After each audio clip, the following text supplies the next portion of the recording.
Hello and good evening. I'm Melisa Idris, and you're watching The Future is Female. This is the show where we find the extraordinary in every woman. And I'm delighted to introduce you to my guests today. They are the founders of the Women for Refugees NGO, which looks to empower and upskill refugees and other marginalized women. Davina, Devarajan, and Arissa, Jemaima, Ikram joins me on the show. Hi guys, welcome. It's good to have you here. Hi, thank you so much for having us. No, it's great. No, because I came across your work and I really wanted to um, hear your story, and I think it's a story worth telling. Maybe you can begin our chat today with telling us a little bit about yourselves and how you came to found this NGO and came to work with refugees. Davina, why don't you begin? Tell us a little bit about your background and how you came to work in this line. So in terms of education, my background is in law, but I currently work with Undi 18. I'm one of the associates there. So I think previously a lot of my experience was with a lot of NGOs and a lot of digital campaigning type things. So by the time me and Arissa started talking about the refugee status in Malaysia, we were very ambitious. Actually, initially, we realized that there was an issue with policies. We didn't ratify the 1951 convention. So our initial idea was we should get that ratified. And then we realized people have been working on this for years. So how can we play our part? So as we were volunteering with other organizations and other non-profits, we came across the community that we're working with now, where the community leader actually approached us and mentioned that there was a group of women who were looking for an opportunity to, do things outside of just being a housewife, for instance. And he really wanted to run a program. He wanted to particularly address literacy as well. And by that time, I think me and Arisa have spoken about this so much that we realized, time to just hit the floor running and run something on the ground and address the challenges as we go. So I think I said this once before, and I feel like it describes how we came to find WFR. It was more like WFR stumbled upon us, then Oh. we were running around looking for it at the same time. So yeah, that's how we found it. That's how we started it. Actually, initially it was just to address the problem, and that was sometime late last year. Right, that's amazing. I love that. That the cause kind of found you as opposed to you finding the cause. Arissa, how did you kind of start working with Davina? Was that the kind of similar background that you shared? And what were the early days of founding this NGO and working on the ground? What was that like? I mean, were you prepared for what that meant and what that kind of took out of you? Yeah. So currently, I'm still a student. I'm doing my bachelor's in international relations and international law. But even prior to WFR, me and Dav would always have conversations about international politics, what was going on with the world, and setting up an NGO was always like a 5 year or 10 year plan. It was never meant to happen. At least like last year, so we were I think it Especially was, in COVID. yeah, especially in COVID. But I think it was because of COVID that we realized that there was not more planning that we could do, and we just needed to get on ground. Yeah, so I think with Dav's background in the work that she does, and with my background in international relations and a bit of law, I think we were able to come together and finally understand how we can come in, listening to what the refugees need, listening to what the communities are asking for, and providing effective service to that demand. All right, that's all really good points, and I'm hoping that we can kind of touch a little bit on that in our conversation. But you said, it was because of COVID you had to start, in spite of COVID and because of COVID. Why was it imperative? I mean, what did you see that made you say, okay, we've got to get going. We've got to start doing the work and helping where we see people need help.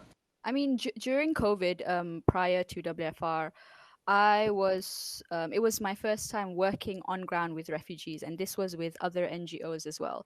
So I was volunteering with MRA, I was volunteering with Kaka, and sometimes Dab would also volunteer with Kaka as well. So we were volunteering with all these other smaller NGOs, and we sort of knew how the flow went when it came to refugees. Mm. Previously I was volunteering in other causes, but nothing that can compare to the reality of refugees. And so when we saw the situation that COVID brought, it just struck a whole urgency with us. And when the community approached us, if it wasn't for the community that approached us, I don't think we would have a clear line, like a clear direction on where to go. And that was a real booster for us, I guess. Davina, can you tell us a bit about the community that you work with? Who are these marginalized women? Who are the refugees that you work with? Tell us a little bit about who they are and what their stories are. So I think the community we work with is particularly in Selayang. And we're trying to branch out into multiple communities, but we started out in one in particular.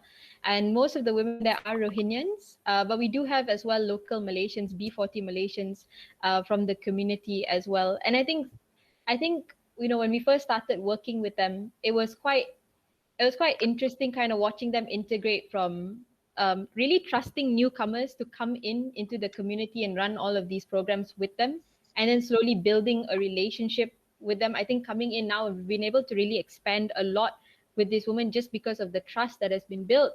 And I think to be able to do something with communities like this, it's not a matter of coming in and trying to play savior, but really to understand what exactly they need, what exactly are they looking for, what are the strengths that they already have, and how do you play into that. And that is, I think, an ongoing thing that we're constantly learning here as we're integrating with these communities. And I think I realized also, like, when we talk about refugee communities, it's not the same. It's not every refugee community looks exactly the same. There are specific nuances with the people that you're dealing with, and it's so important to learn what those nuances are if you want to effectively help the communities. Yeah. So yeah. That's great. I mean, when you say you work with communities, Davina, maybe you can tell us a little bit about what that work entails. How do you work with communities, taking into account, their own specificities? So I think that is the trajectory of WFR in general. So we've pivoted a lot, to be honest. And when we first came in, it was a lot of focus on specifically literacy, English literacy. And we came in, and right after that, COVID hit, MCO hit, and then having to figure out how does digital literacy now play a role in a refugee community lives, and then pivoting from there, and then exploring the idea of what are economic benefits? So do women want to make money? How does leadership play a role? And then kind of learning how to constantly upgrade our material so that, I mean, we're still in the works of it. We're still in the works of always upgrading the things that we are bringing into the community to teach them so that they can integrate it into their lives. It's not just knowledge that we're giving them that is unusable, but we've also expanded outside of just the education process of things. We're learning how to kickstart the medical aid portion of things, which is something that especially Arissa has been working a lot on, which is identifying specific patients, specific cases, and then fundraising for them and collaborating with other NGOs to give them the medical aid that they need, and then also addressing the bias within the health sector. As well as the basic supplies. Whenever there are specific instances like MCO is coming, we try to supply food. We try to supply food supplies to them, basic necessities, hygiene supplies, things like that, and really kind of branching out into multiple aspects, because we've realized we cannot only address one portion of what the community needs if we want to effectively help them. So we've kind of come in multiple areas when it came to this particular community, and we're learning how to streamline it, how to make it more organized so that we are tackling the issues as they come a little bit more effectively. Right. I mean, there's so many things that goes into the work, right? So you can't just kind of go in 9 to 5 and help someone with, say, English classes or English literacy. It's really about kind of helping from A to Z rather than just one portion. And I really want to get into that, but particularly I want to ask you, why decide to work with women refugees? Was that a conscious decision to work specifically with women and their particular challenges, Arissa? Yeah, like we said, how it started was the community was the one that approached us. The community was the one that asked for women empowerment programs. Until then, we were just looking at how we can come in for refugees through basic food aid, medical aid. We never thought that this could be something that they could possibly be interested or possibly be invested in. So the decision to work with women actually came from the community itself. And at that time, the community leader was actually a man. He was the one that approached us. He was like, can you set up programs for the women in my community? Because it's MCO, all they do is sit at home and look after the kids. And with the Rohingyans and the Myanmar Muslims, there's a sort of culture that comes about, being a refugee and coming from traumatic backgrounds. So it's very for us to push something that almost seems secondary to basic aid.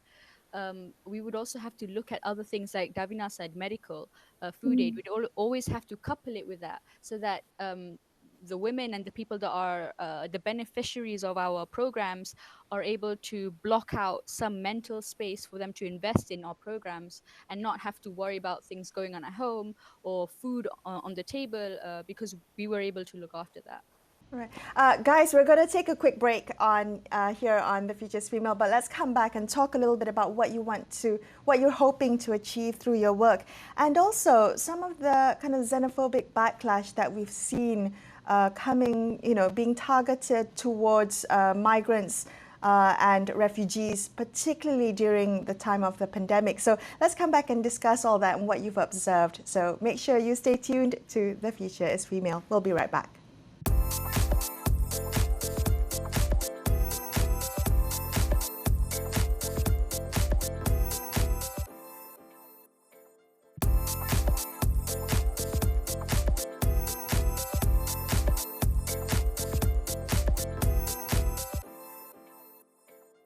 Hi, welcome back to The Future's Female. I'm Melisa Idris and I'm chatting today to Arissa, Jemaima, Ikram and Davina Devarajan. They are the co-founders of the NGO Women for Refugees. Let's talk a little bit about something Davina mentioned that you are looking at, Arissa, particularly fundraising. And I'm wondering whether that's a huge part of the work, right? Because it's not just working with the communities, you also have to be able to provide or fundraise. How are you looking at doing that? Because is the team now running on donations? Do you have a source of funding? How are you passing that on through your work?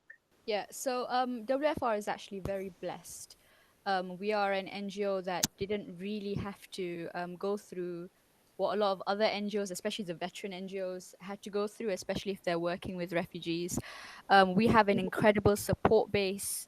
Our fundraising is coming directly from social media, from very generous people. So it's like a fan base that they're always there to help us whenever we ask for funds. That's how the fundraising works. But WFR was never meant to be a fundraising platform. It was meant to provide education and opportunities for women to grow and be empowered. Which is why it was important for us not to pivot too much towards fundraising, and focus solely on that objective. Well, I discovered you guys through social media, and I think social media has been great in that, right? In highlighting the work that needs to be done with marginalized community, highlighting some of the good things that are happening within our society, but it's also highlighted some of the bad things, and particularly that I've seen it can be quite a toxic place in this past year or so. During the pandemic, we've seen a lot of backlash towards undocumented persons or migrants or refugees. They seem to me to have caught in this kind of crossfire between the public health response to COVID and our sense of growing xenophobia. I'm wondering whether, because you guys work on the ground with refugee communities, whether that is something that you've observed that goes beyond social media. And how does that impact the communities that you work with? Let's go with Davina. I think so in terms of WFR, to be really honest, like Arissa said, our support system and our support base is extremely strong, and we've not had any major issues in terms of xenophobia directed specifically to us and the work that we've done.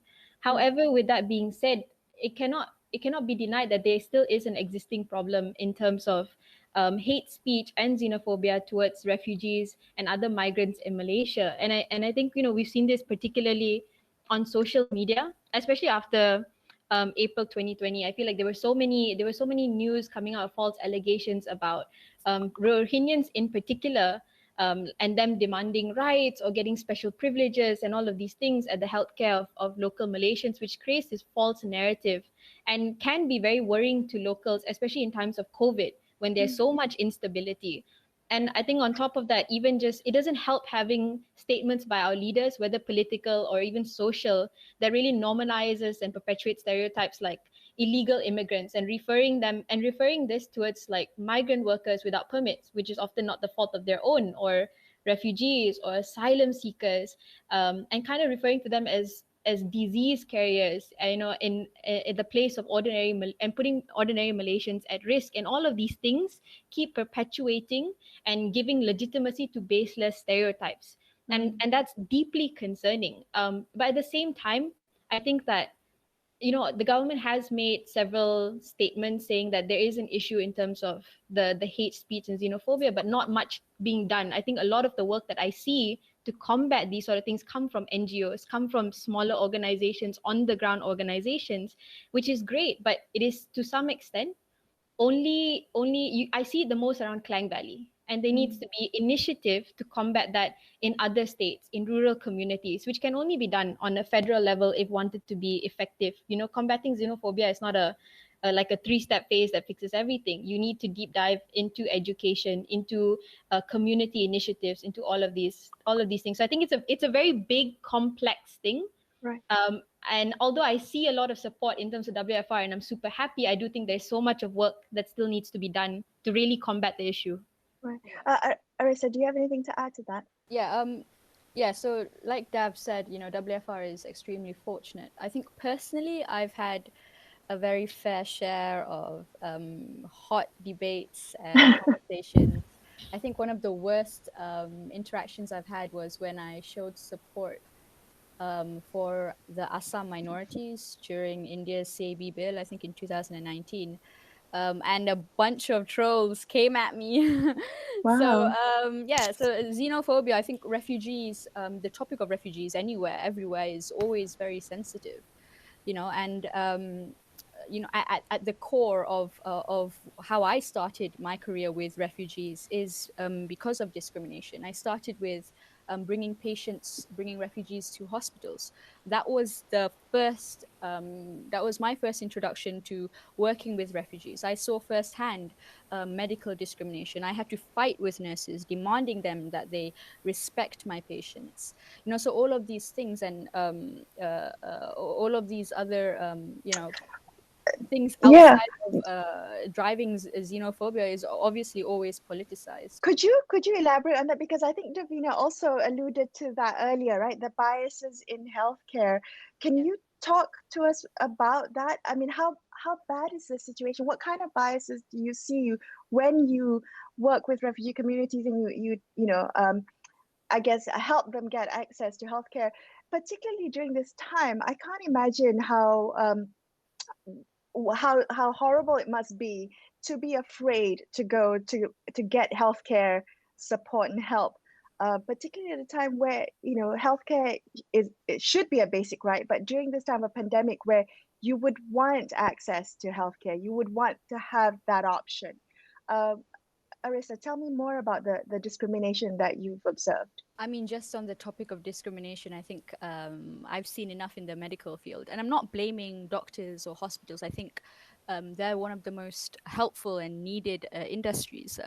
What I'm saying is because there isn't a framework or a recognized, position from the government about refugees, it overwhelms local sectors. And so when local sectors like hospitals are overwhelmed, the people working in these hospitals will obviously have some bias or some discrimination towards refugees.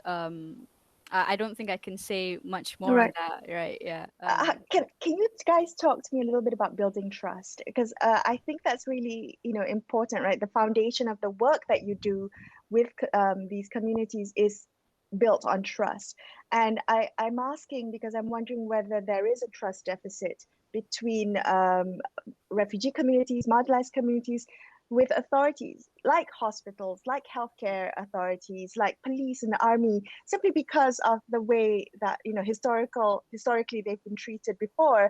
Um, did did your communities, the communities that you work with, did they have the same kind of distrust when you started working with them? And what did you guys do to help overcome that?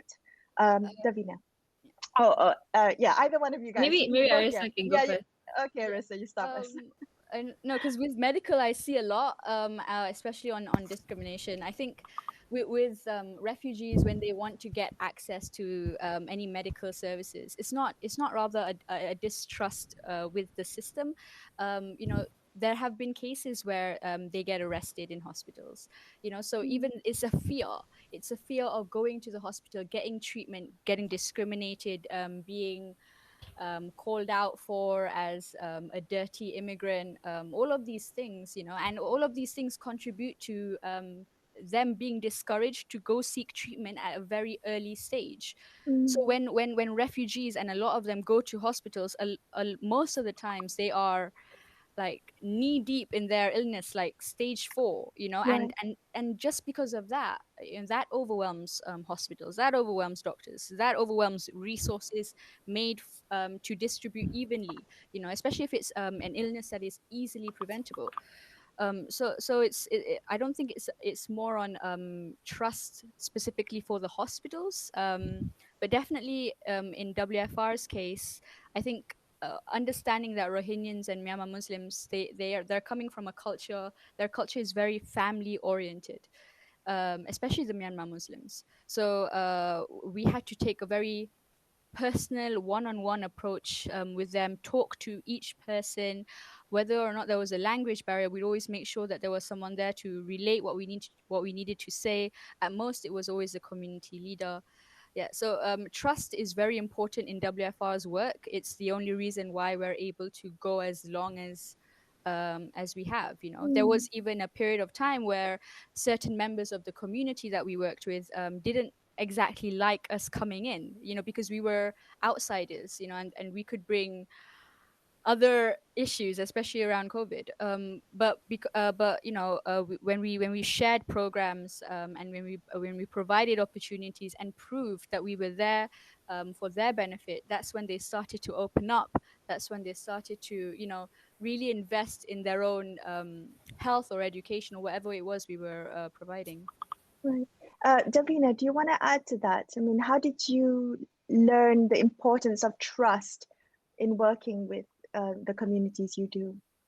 Yeah, when you briefly mentioned even like how trust can be broken just based on historically how refugees have been treated in Malaysia, I think you don't even have to look that far. I mean, really looking at just recent news from the detention of migrants during COVID in lockdown last year, turning away of Rohingyan refugees on the boats. I think Mm, seeing constantly being exposed to news like this is very terrifying for such a marginalized and vulnerable community in terms of refugees. I think they're constantly exposed to the threats to their safety here, which obviously it makes sense. You know, the initial fear of letting outsiders come into your community and be so integrated and involved. And I think in terms of WFR, something that we've always tried to state and try to practice is that when we talk about our women, we don't look at them as charity cases. We look at them as our stakeholders. So all of the effort, all of the energy we put into them is because we recognize their value. It is not something that we have to instill in them. It is not something we give them. It is something that is inherently theirs. We only act as a mode for them to be able to access other opportunities. And that is the role that WFR has within the communities that we work with.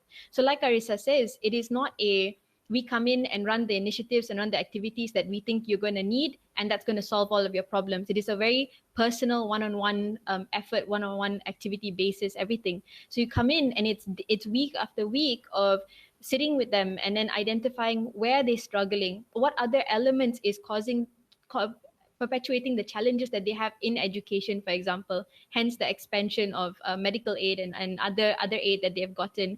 And it is a very personal experience to kind of understand the refugee crisis. It is not something that we can fully grasp just from reading a research paper or reading a couple of articles online. So I think in terms of the trust, we've managed to build that really well with the community because of the mindset that we have going in. We don't believe in the concept of being anyone's martyr. We just want to act as a body that can channel whatever opportunities they need towards them to help alleviate the burdens that they carry because of the unfair policies or the lack of policies that exist within this country.